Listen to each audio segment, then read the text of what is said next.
One thing that I observed in Nigeria, and especially the University of Nigeria in Nsukka, where I was lecturing, was the creativity in recycling and making use of absolutely everything that was, within our reach. And one thing in particular was the issue of books. From 1983-84, when the uh, structural adjustment program started in Nigeria, everything went down. We had Our money was devalued, and we couldn't, as a university, buy any books outside. In fact, it started with us getting into debt because we had ordered some books from abroad, and then we couldn't pay for them because all of a sudden, the cost rose to stratospheric heights.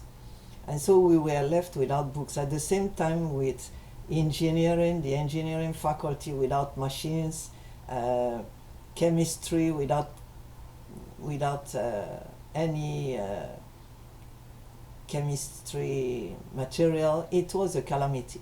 But for us, we were only thankfully dealing with books. And so at that time, I volunteered as a support for the departmental library. We had a library that was, well, manageable for the time, not too big, not too small, but compared with,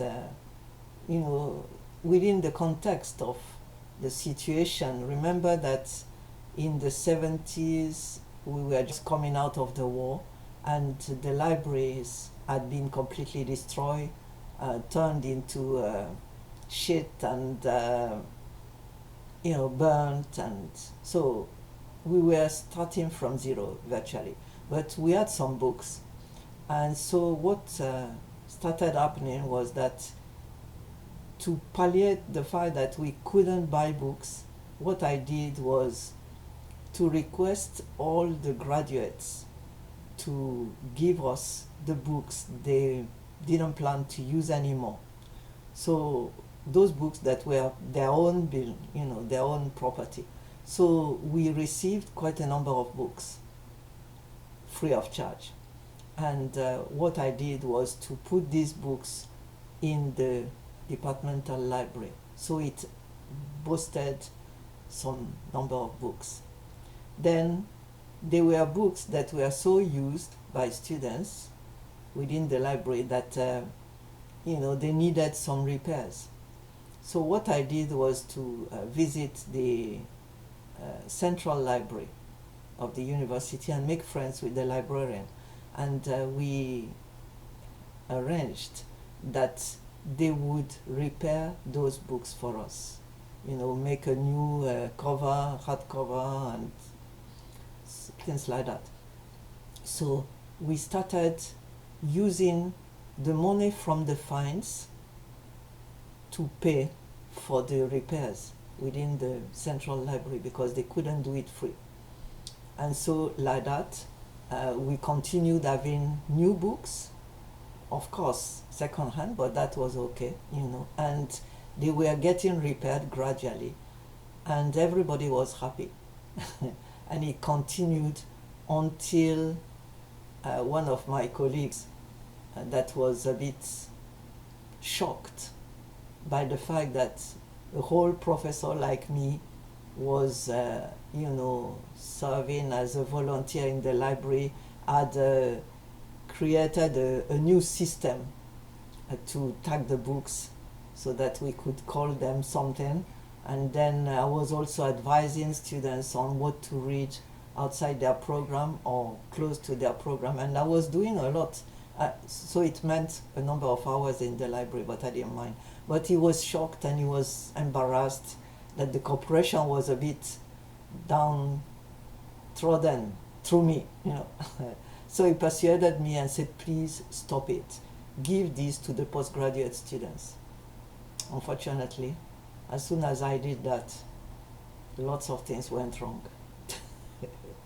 But you know, on the other side, recycling was a very, very important part of life.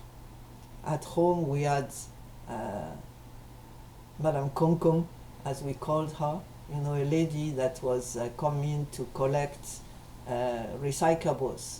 So any plastic uh, container, any metal container, any cardboards, all these things she was getting. So what we did was to pile these up in different piles and give children of the house in charge, you know, put them in charge of the selling. So when Mama Kom-Kom was coming, then they debated the price with her and weighed the whole thing and eventually got money, and that was their pocket money for the week.